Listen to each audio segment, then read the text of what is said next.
And here is the Writer's Almanac for Saturday, October the 24th, 2020. It's the birthday of the writer Sarah Josepha Hale, Newport, New Hampshire, 1788, who campaigned for a national holiday called Thanksgiving, wrote letters to one president after another, until finally, in 1863, Abraham Lincoln listened to her. She was also the author of the poem Mary Had a Little Lamb. 1938, on this date, the Fair Labor Standards Act went into effect, which established the 40-hour work week and a minimum wage, which at the time was 25 cents per hour. It's the birthday of Antony van Leeuwenhoek, born in Delft in the Netherlands, 1632, who perfected the microscope. Though he was not a scientist, he was a haberdasher, but his hobby was grinding glass lenses.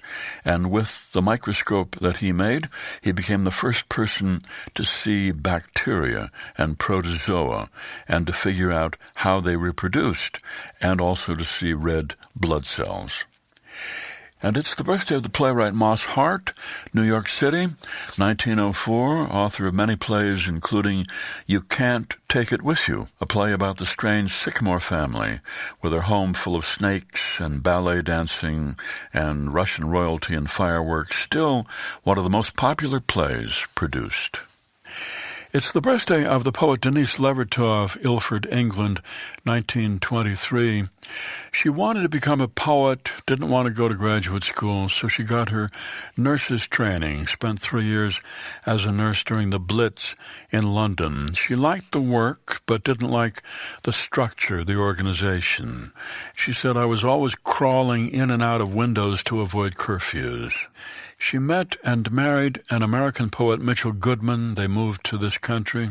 She got in touch with William Carlos Williams, whose work she admired. They exchanged letters for a while. Then she took a bus up to meet him in Rutherford, New Jersey. He was a warm man, and after that, she went to visit him a couple of times a year. Denise Levertov published more than 20 books of poems. Denise Levertov, who said, strength of feeling, reverence for mystery, and clarity of intellect must be kept in balance with one another. Neither the passive nor the active must dominate. They must work in conjunction as in a marriage. She said, I'm not very good at praying, but what I experience when I'm writing a poem is close to prayer. Here's a poem for today by Margaret Hassey, What the Window Washers Did. They arrived in a truck at 8 a.m., introduced themselves as Dave and Mike, said no, they brought their own supplies and equipment, said yes, pay in advance. They circled the house, removing storms, tugging at last year's ivy that cast its spell of thatch across the east windows. I opened the door to Mike, watched as he positioned water bucket and rags.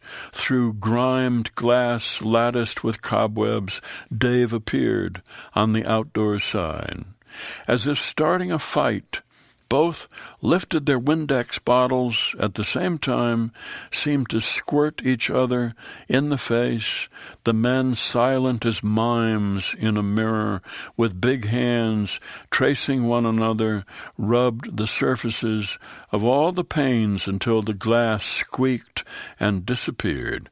The sun, free to fly in, flung a carpet of light on the floor. The poem by Margaret Hassey, What the Window Washers Did, from Earth's Appetite, published by Noden Press, and used by permission here on the Writer's Almanac. Be well, do good work, and keep in touch. 21 of Garrison's best Lake Wobegon monologues, covering each month of 1981, have been remastered into a new 3-CD set, available for pre-order now at GarrisonKeillor.com.